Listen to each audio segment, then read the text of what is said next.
What's up, everybody? I didn't expect to get questions so soon. My account still, or this YouTube channel is still pretty new, so I didn't expect it to get so. Anyway, I got emails, I got questions, and one I'm getting right off the bat.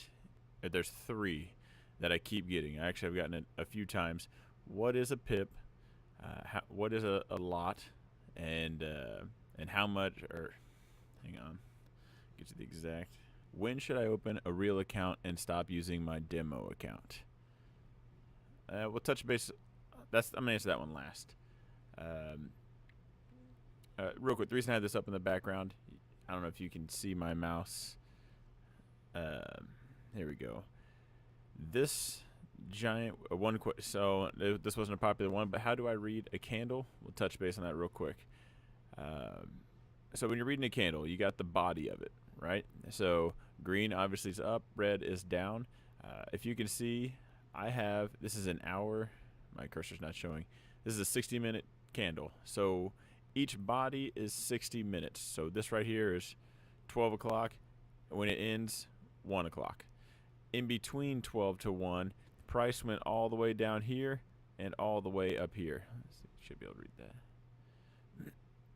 So that's just how to read a basic candle, which tells you a lot of clues. These wicks outside the candle body are signs of rejection. So some news came out. This thing plummeted, shot all the way down. As you can see, something I'll go over later. These big candles, these news jumps like this, sometimes they are earthquakes. They are big. They usually never stick. People have whole strategies on just playing these. So just like I did, this thing shot down, and I entered right here. My head's in the way. Okay, so this is actually my live account. That's where I entered. This blue line. But at the time, all I'm seeing is a giant red candle. Pretty confident that I knew it was fake. So I entered here. I had my stop loss here. I look out for these zones. Let me draw you something. There we go. So I typically look out for these right here. You'll see a drop, you'll see a nice little base, and then it rallies up. So that's where my stop loss was set. I knew there'd be some action right around there. If the price got to here, it was either going to see resistance and turn around, or it was going to crush that, and it was going to keep going, and this big fake candle was wrong. It is just a reversal. Oftentimes, more than not, it's fake. So anyway, entered here. The price is way up here still. Again, just following my simple EMA video, you would have found that out.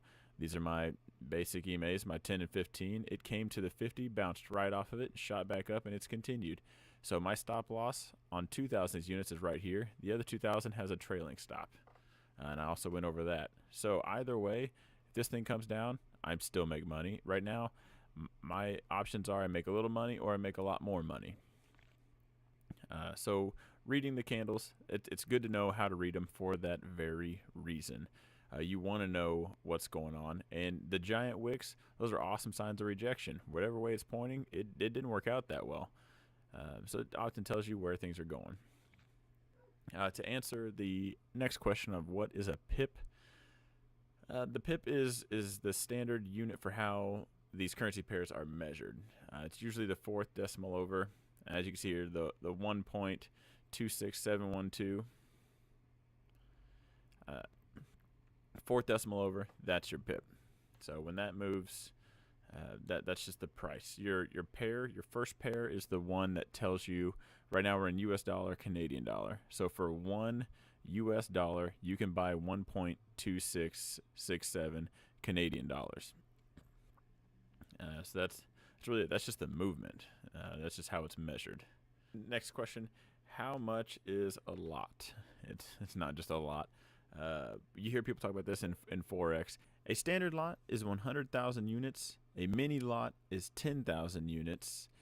A micro lot is 1,000, and a nano lot is 100. You can even buy them down to just a single unit right now.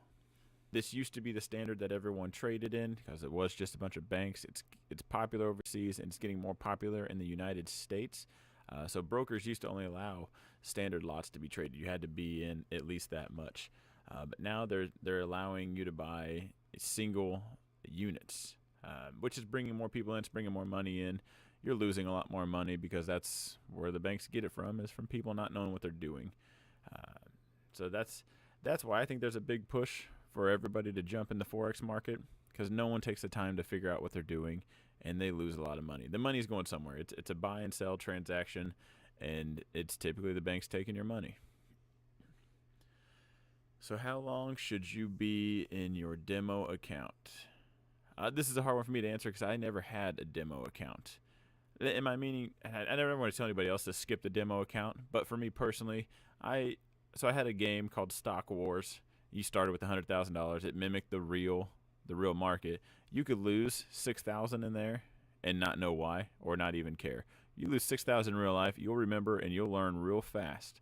I knew that's how I would handle things going in, so I just jumped straight to a real account. I did all my research, I did all my learning first before I went to a real account, so maybe that's what I would do. I would focus more on not how long you've been in a demo account, but how comfortable you feel, how much you think you know, and do you think you're ready yourself. That's probably the best way I could answer it.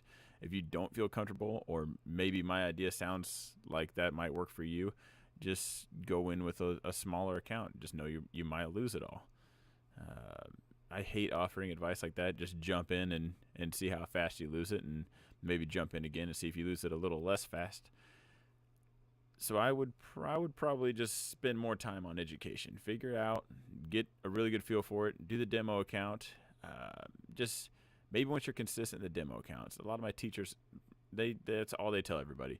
Get a demo account, and when you're consistent, when you've gone consistently 2 weeks, 3 weeks, a month, then you're ready. But don't get a demo account, do 10 winning trades in one day and think you're consistent. You got to spread it out. So don't be in there 6 months and do 10 trades. 10 good trades in 6 months, that's still just 10 trades. Get a good amount of trades in, get some experience, and then open up a real account. So that's all the questions I had now.